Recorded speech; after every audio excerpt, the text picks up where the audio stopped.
There are certain places, aren't there, that you know where you are when you did certain things, you know? And this particular theatre behind me, the Victoria Palace in the heart of Victoria in London, certainly has strong memories for me. And I wanted to share this particular showbiz story with you because, as you know, I've been lucky enough to meet many stars of a particular era which I absolutely adore, as we all know. It was here that I briefly met the gorgeous and beautiful Dame Elizabeth Taylor.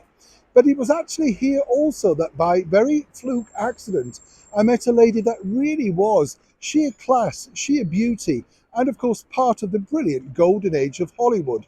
So as ever, let me share it with you today. Hi, good morning, Neil Sean here in the very heart of London. As I say, we're in the heart of Victoria, and this particular theatre, as I say, holds a lot of memories, you know. It's the sort of place when you go inside, it's very deceiving because it was put together way back at the start of the last century by a brilliant architect called Frank Matcham. He was the man that created so many beautiful theatres over here in London, and sadly, not just in London, should I say, across the United Kingdom, Scotland, and Wales, but sadly, we knocked so many of them down in the 1960s. This one has been beautifully refurbished recently by the impresario Cameron Mackintosh. It was literally here in the 1980s when I first came to London that I literally bumped into a Hollywood icon. That's right, when I was auditioning at this particular theatre.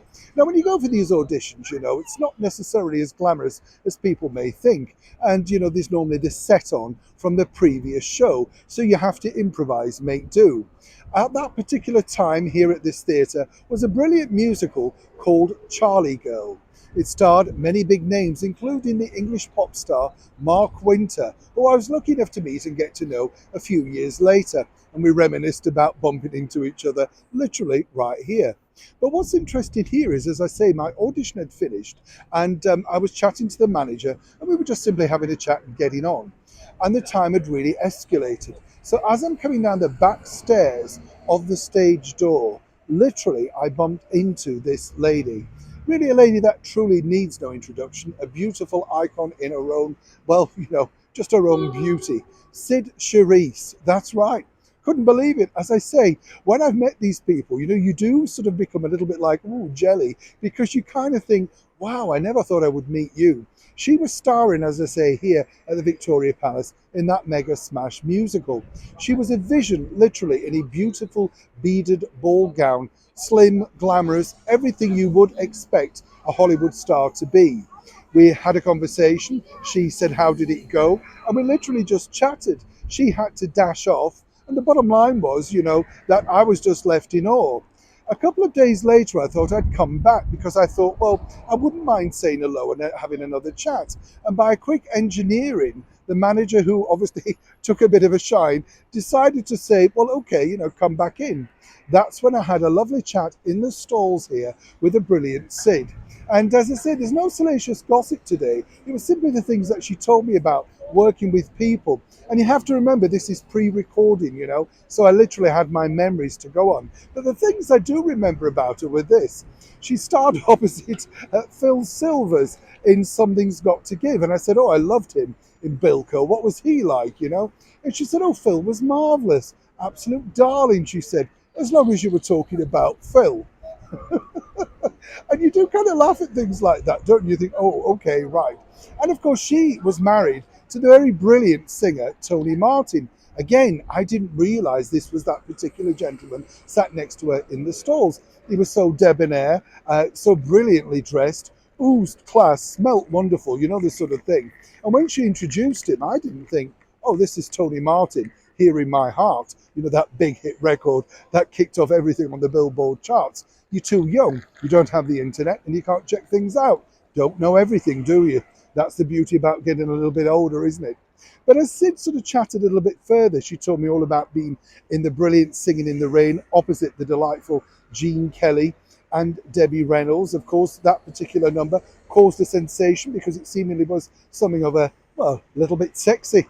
Apparently her legs were insured for 5 million with Lloyd's of London. And when I asked her about that, she said, well, she never saw any of the money, but it was a great publicity coup, wasn't it? Absolutely.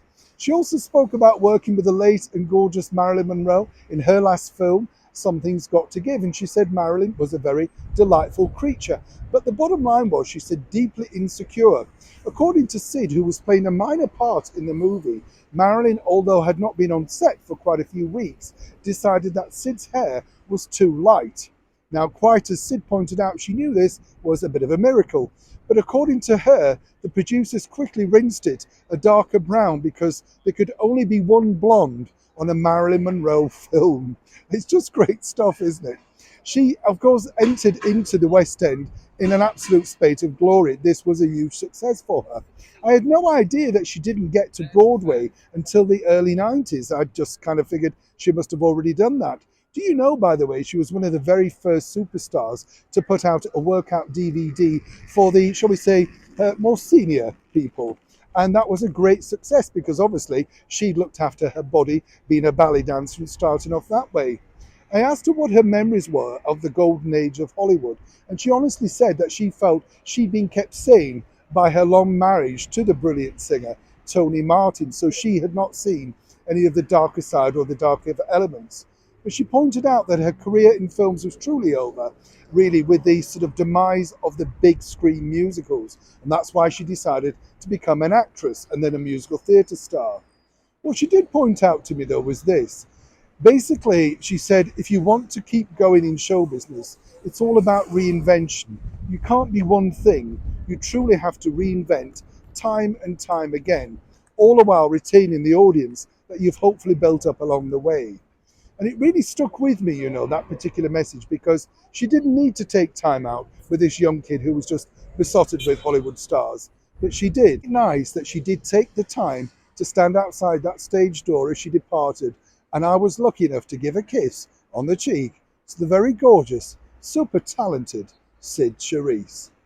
As ever, I'd love to know your memories of watching her films. Did you like her? Were you a big fan? What about Tony Martin? Did you buy his record? Do let me know what you think to this particular story, as ever, in the comments below. Neil Sean, Victoria Palace Theatre, London.